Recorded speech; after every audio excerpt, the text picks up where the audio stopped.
I hit 100 subscribers recently, which is kind of cool. I'm over that number now, which is also really cool.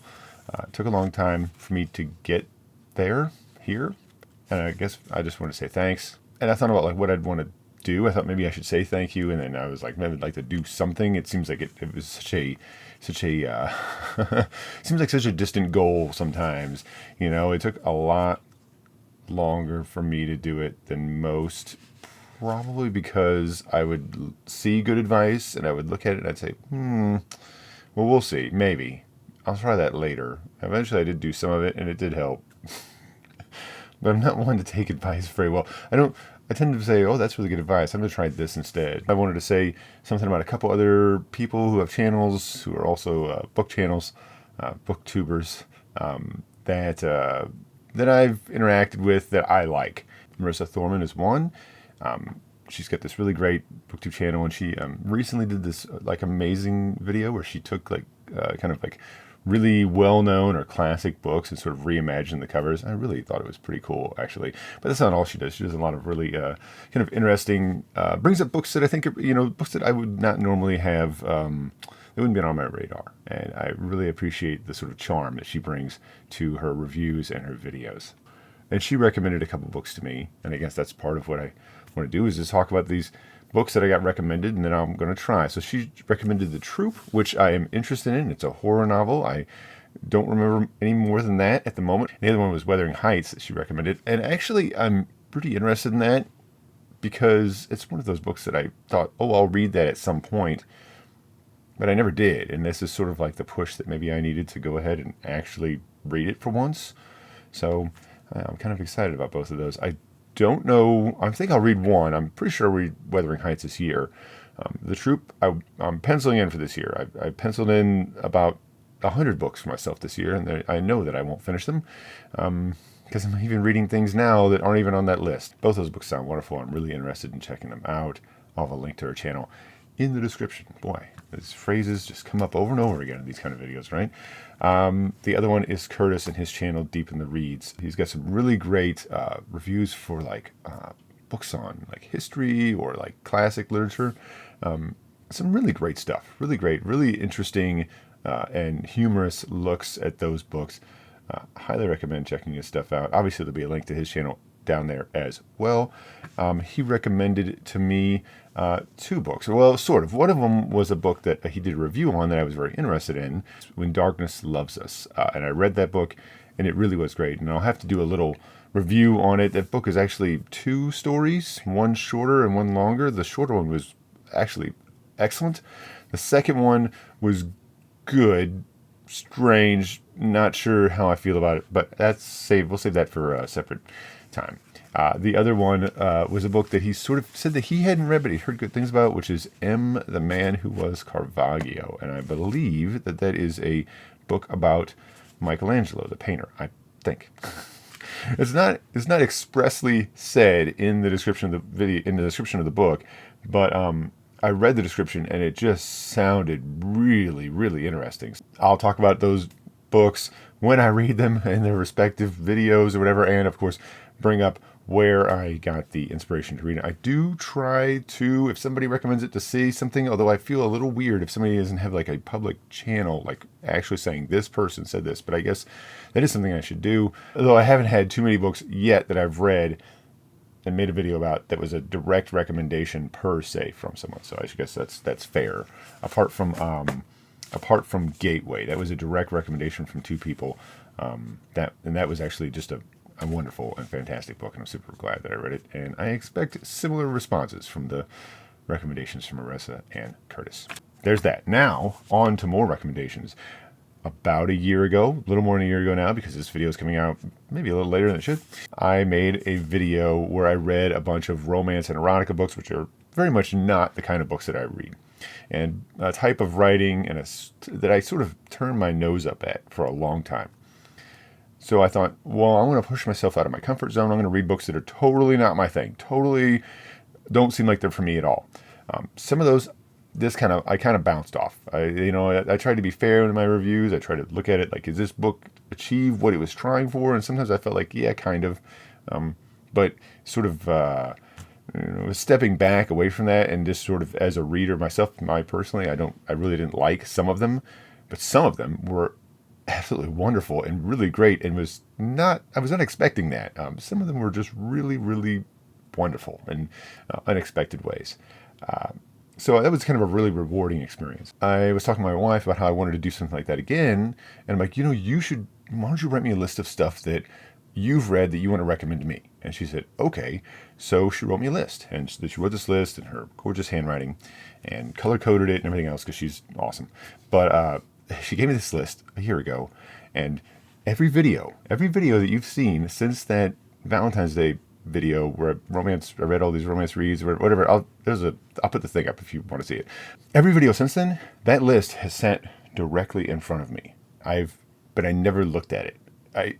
On purpose, not like sort of like in a sort of obstinate sort of like mean-spirited way. Like I'm not going to look at your list until I'm ready for it, but more like because I wanted to be genuinely surprised by it. And I didn't look at it until I made the first version of this video a week ago, and the edit, it was too broke up, so I'm starting again. So I'd love to say that I look at this list fresh, per se. I'm not. Oh, well. But it still was a great list, and it was really wonderful. And I just didn't want to look at it until I was ready to read something from it. And I'm getting close to being ready to read something from it. And so now I'm going to look at this list. Or I'm looking again at this list. This list, here it is the list that she wrote me. And she did something really nice where she wrote like a kind of a list. So this is the list. She made this list. I'll get it at least in the shot. She made this list. And then each item on the list has its own note. But just know that this is like a reenactment, right? You can think of like this as being like, when one of those true crime shows are like, this is what happened. And you kind of forget for a minute that actor isn't that person. It'll be just like that. Okay. So just brace yourself. You might start to react to this video. You might have very strong reactions. Just remember, this is a reenactment. This is not the true original first reading. Control yourselves. My wife writes, Charlie Houston's The Joe Pitt Casebooks, A.R. Wise' Widowfield Trilogy, Blake Crouch, Wayward Pines series, Edgar Cantero, Meddling Kids, Peter Klein's 14, and William Sleater, House of Stairs. So that's the master list, as it were. And now we go into the respective individual pages for the Joe Pitt Casebook. Here, as I said, she does color coding, and she even wrote down the dates of the publication for the books, which she just knows that I like that stuff. I don't know why I like to know. It's always interesting to me to see like when something was written and to think about what it's saying and what it's doing and what things were like at that moment. Of course, these are not particularly old. Well, I mean, I guess I don't think it's particularly old. I mean, one of them, the first book was published in 2005, which is, almost 20 years old, but I'm like, ugh. The Joe Pitt Casebooks by Charlie Houston. Supernatural noir set in a modern-day pseudo-New York City, divided into territories controlled by various vampire clans. And I need to point out, too, that when I originally read this, I should say, that the word pseudo-New York City didn't look like those words to me. And I had to spend this whole thing going pseudo-Nulo, UC. It was very embarrassing. Just imagine that. The first book in that series is already dead, 12/27/05. Its publication. No Dominion, 12/26/06. Half the Blood of Brooklyn, 12/26/07. Every Last Drop, 9/30/08. My Dead Body, 10/13/09. And she wrote wonderfully at the bottom, we only have the physical books. So she knows. So that's an important thing to note, that if I want to read these, unless I want to buy them some other way, that I have to read the physical books. And she knows that it is difficult for me to physically read a book only because the time that I have to do that specific activity is limited. Moving on. The Wayward Pines Trilogy by Blake Crouch. After watching all 20 episodes of the TV series, which we own on Vudu, she says, I absolutely had underlined to read the book. And she put an exclamation point. And I think this is the first instance of an exclamation point in her notes. And she is not one, I don't think, to use exclamation points lightly. But we'll see if that holds true. Both have a Stepford Wives feel at the beginning. And the twist is certain to elicit at least one, say what? So the collection of the trilogy, 3 books, Pines, 8, 21, 12, Wayward, 9, 17, 13, and The Last Town, 7, 15, 14. She says, we have the entire trilogy on both ebook and audiobook. I am very interested in this. I remember her watching this series and really wanted to see it, but she was in the middle and I wasn't interested in making her restart, and I just said, well, I'll catch up at some point. So I'm actually very interested in reading this. It looked really neat. I remember thinking something like an X-Files-ish feel or something from it. That seemed very intriguing to me. Moving on. I don't think that was... These are not in order, by the way. Or they weren't. They aren't now. Widowfield's Trilogy by A.R. Wise. This series has a lot of ups and downs, but certainly delivers on creepiness. 314, published 12/24/12. 314 book 2, 5/24/13, and 314 book 3, 1/7/14. I went and read in that original review. Remember, this is a reenactment. Reading, I went and looked up the descriptions of these books on my Storygraph, and I remember it seemed interesting. I think, again, this is an interesting one, but I'm not certain that I'm going to go straight to that. I should also point out that at the end of this, where she says delivers on creepiness, that there is an exclamation point there, which really surprised me. Meddling Kids, Edgar Cantero. Imagine the Scoobies all grown up. A friend sent me this book, and I loves it. There's an exclamation point there. Imagine my surprise. I am surprised, actually. There's a lot of exclamation points here. In this list. I think it was a well-deserved spot on my reread list. And she says, we have a physical copy as well as an ebook. So... seems pretty cool. I was kind of like dismissed this one a little bit. I was kind of like, well, okay. It seems like it's kind of like, oh, that's not silly. And then I read like the Goodreads, not Goodreads, the Storygraph, like description of the story, like the blurb from the back of the book. And I was like, oh, actually, this sounds a lot better than I thought. It sounds a lot more interesting than I thought it was. So actually, I'm pretty interested in this. It seems like it's going to be silly, but it also seems like there was some interesting things were going on with it. So it's definitely a story that I'm intrigued by. Next we have 14 by Peter Clines. I think what convinces me to give this a shot was the mutant cockroaches mentioned in the description. And it's written by Peter Clines.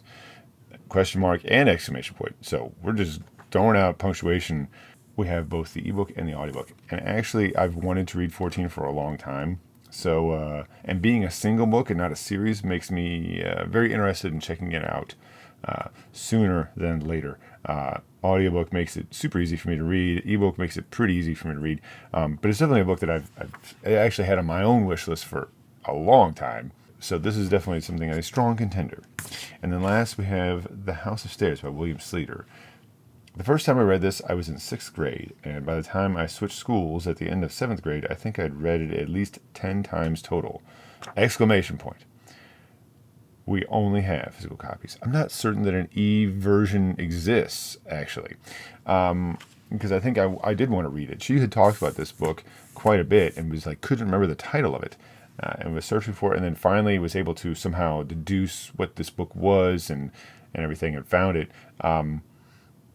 Curtis, actually, in his channel, Deep Reads, actually did read this book and talked about it. I'm pretty interested in reading, especially since it's something that she had such fond, sort of nostalgic memories for. I was very interested to read it, and I know that Sleater's written a lot of different sort of young adult stories that were well received, mostly in like the 70s, I think. With this list, I am picking, or had picked, the 3 selections that were single book, mostly because then I can read them and be done with them. Wayward Pines being a trilogy, I'd like to read that. I'm going to put a pause on it and read it later, maybe in a year if I have time, because if I read it, I'd like to read all 3 books at once. I'm trying to do more of that now. I'm going to pick a physical, an e, and an audio. House of Stairs is my selection for a physical book, something I've been meaning to read, and I think this is a great opportunity. Peter Clines 14 is another one, and Meddling Kids. Let's see. Peter Clines 14 is available as an audiobook, so I'm probably going to do the audio version of that. And Meddling Kids as an ebook seems like a pretty good fit. We're going to put the Wayward Pines trilogy, the Widowsfields trilogy, and the Joe Pitt case books on the back burner. We'll try to get to those. I plan to read all the books in this list. We'll try to get to those after I finish these 3, and I'll start to sort of chip away at those. Let's hope that it's this year. When I go around next year about this time of year, early spring or late winter, I'll I'll sort of update myself in the next sort of recommendation video that I'm going to make, I suppose, and about how far I got here. And hopefully I'll have all of this read by then. It's pretty unlikely, but I like to be optimistic and on camera. That said, I always love recommendations, although I certainly don't exactly need them. I have plenty to read, but I always enjoy recommendations, and it's one of the things that I love so much about books is recommending books to people, and people recommending books to me, and then discovering that, and then going back to that person and say, hey, thank you so much, this is so great. It's such a fun exchange. So if you haven't already recommended a book to me, I'm always open to recommendations. I can't promise a timeline, but I will promise you that I will consider the book in a serious manner. As long as I don't get flooded with, I guess if I got flooded with recommendations, I'd have to do something, but that hasn't happened yet. Recommend books to me. I'll try to read them. If you have a favorite book that you want to read, it really doesn't matter the genre, I don't think. I prefer, I would say, if you happen to do this, if this somehow works, if you watch this far and you decide to do this, I prefer in recommendations to see a single book. I don't like to jump into a series with a writer I've not read before. I guess I also just in note, here's a thing at the end. This is not how you're supposed to do things. I recently went out and saw Dune 2 and really liked it. And my son said to me, oh, you should do a review of Dune. I'm like, me and 10,000 other people? I don't think anybody wants to see that. I like Dune. Dune was a great book. Do we need somebody else making a Dune video? Probably not. Unless there is some outrageous call for me to read it. I doubt that. But I don't know if we need another book review of Dune. I really do enjoy it. I've loved it since I read it back in the 90s. Yeah, I like Frank Herbert. I like his stuff. I just don't know if we need another person talking about it. Now, see, that's the sample of what you could get if you subscribe. That sample was free. All the other samples only require a subscription or just that you just randomly come on here and try and find me. Thank you very much. My name is Virgil. This is Literally Books. This is the kind of nonsense you can expect. Until later, bye.